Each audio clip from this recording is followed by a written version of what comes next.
Hello and welcome back to our special interview series where we are honored uh, with a true basketball pioneer, Sam Stith. Sam, welcome back. Thank you. Thank you so much for this series. I appreciate it. So, Sam, one of the things I want to get into with you today is coaches. So, what would you think that some of the most important qualities for a basketball coach is? Knowing your players, teaching, the early days, most important, teaching them fundamentals of how to play the game. Then you get into the high schools, again, with the right coach, you teach these kids. Uh, it's a stepping stone to them getting an education for free in college. Along that line, most important, they just can't go to high school. They have to be able to adjust to education going to college.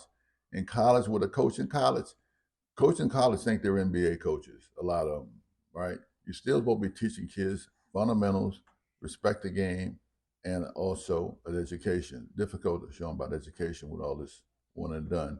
Then you get into the pros.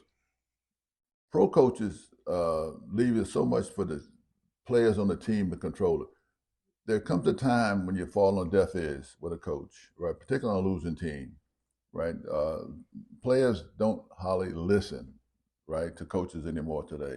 They think they know everything because of their talent. Coaches try to stress defense, which is ridiculous because no one is playing it. But here's the major problem: coaches keep getting recycling. The reason you have a coach that won a championship, or at least get in the playoffs. Some coaches have been in the league, they haven't been to a championship, getting big contracts, right? Why? The whole objective is winning, to get into the playoffs and maybe bring a championship to the team. And the owners give you the players to do that, but they keep recycling these coaches. Some of them, they need younger coaches from the inner city coaches, urban coaches, because it's most of your players today. So you get into that where they can relate to today's players, right? But right now they're not helping the kids. They keep recycling the same old coaches. Be in the league and you don't win anything. So, Sam, why don't you give me your best recollection of some of the greatest college coaches that you would or at least one of them that you could name for me. John Wooden, right? With UCLA, he had the best team, right?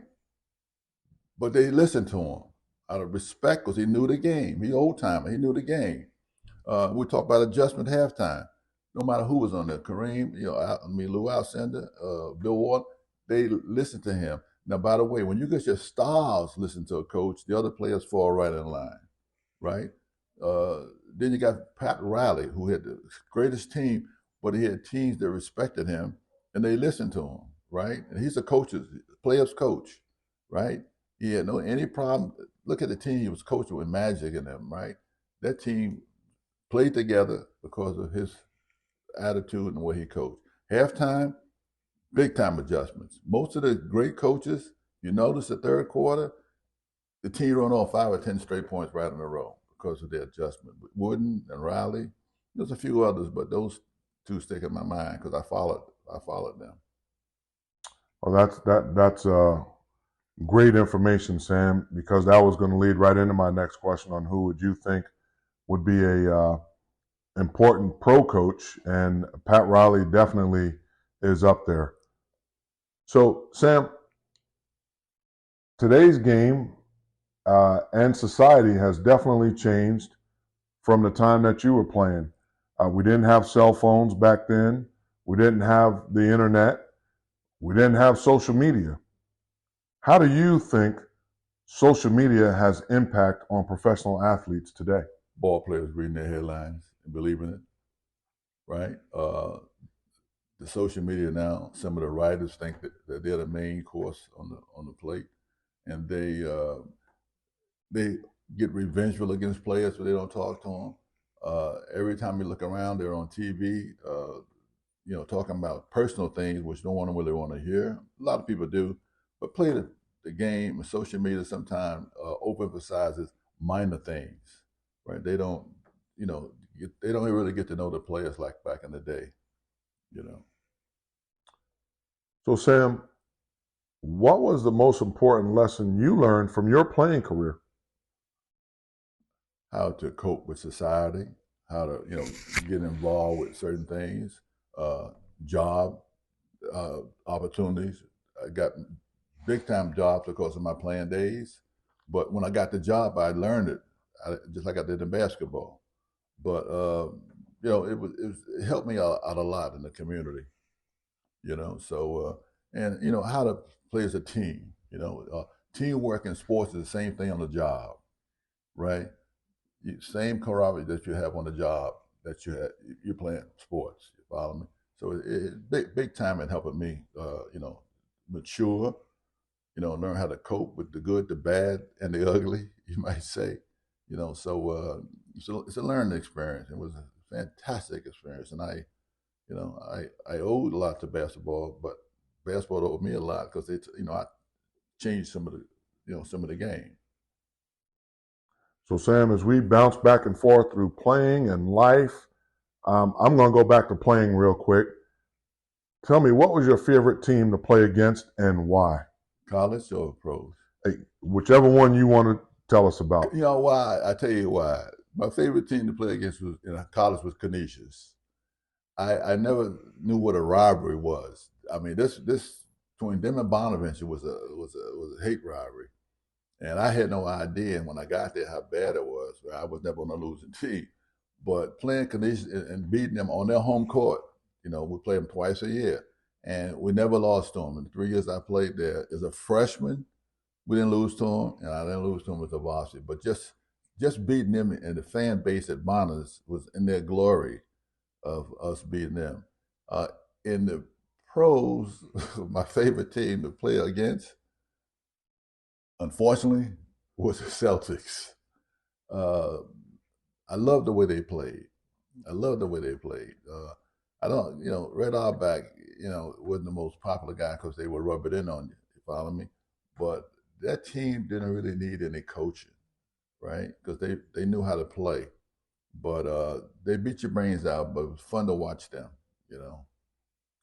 So, Sam, when you're going into these games, how did you prepare for those big games such as Canisius and against the To Celtics? beat them any way possible, to beat them. Play all the games, whether against Canisius or anybody, you get mentally prepared. Uh, we have a scouting reports, on some of the teams, but to beat them in any way possible and give 100% as soon as you walk on the court, from the beginning to the end, you play the game correctly and you'll come out a winner. Absolutely, Sam. Well, with that being said, how about this? What was your favorite arena to play in and why? You got to be kidding. Madison Square Garden. I played in the Madison Square Garden. We were in high school. We played the championship 3 years in Madison Square Garden. Never lost. Madison Square Garden. In the pros, Madison Square Garden. It's nothing like college, high school.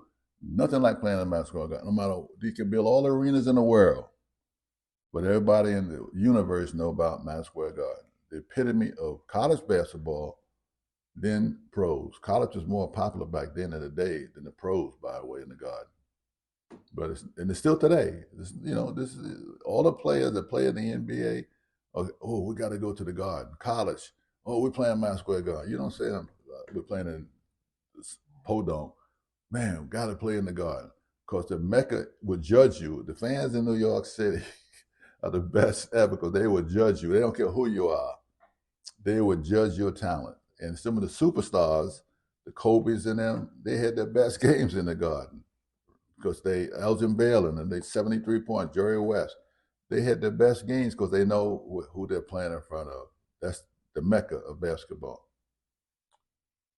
Well, Sam, with basketball teams, we got to have a leader. And how do you view the role of leadership in a basketball team? You can't learn to be a leader. You have to be a leader, right? And believe it or not, players follow. Let me give an example: Michael Jordan, right? Kobe, right? Larry Bird, those guys. They played hard in practice. They didn't joke around. You took the game serious. And And when the game started, they became assassins, all right? They didn't try to be leaders, but by their performance, they were leaders. So guys, well, I'm a leader. You're not a leader because no one's listening to you. But they go by example. The Kobe's and them, they use an example. They don't have to say I'm a leader. They lead by what they contributed to the team.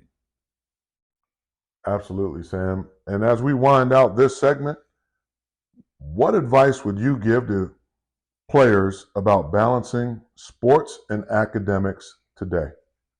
In college? High school, let's go high school and college. High school, do not get this. You can dream. You can dream a lot. Do not dream about going to the NBA, right? You dream about trying to be helping society with jobs and helping your families, get your education no matter what. You follow me? You can't go with the mindset, I'm going to college, I'm going to be one and done. Please, please, please, we emphasize, you get to college, get your education, right? And then whatever happens, you're good enough, right? You can go into the NBA. Now comes the problem, right? You go into the NBA and you're making $2 million a year.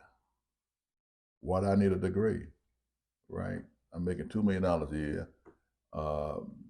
That's enough to retire on. That's their thought pattern. Then you get into the $50 million contracts. You got guys making $50 million and then go to college. So right now, it's difficult to have kids understand about getting a degree. All right, and it's expensive to get a degree if you don't have a scholarship. So we emphasize that still with education, and most important is respecting the community, right? Your teammates, your parents, your family, and others, including your opponents, with respect. That's huge. But the education part is still there. Not emphasized enough, but it's still there. A lot of money floating around. Well, Sam, we appreciate you taking the time out of your day to come and join us. And if you enjoyed this message, why don't you go ahead and like and subscribe. And until next time, that's Sam Stith, number 22, St. Bonaventure legend, signing off. Thanks, Lou.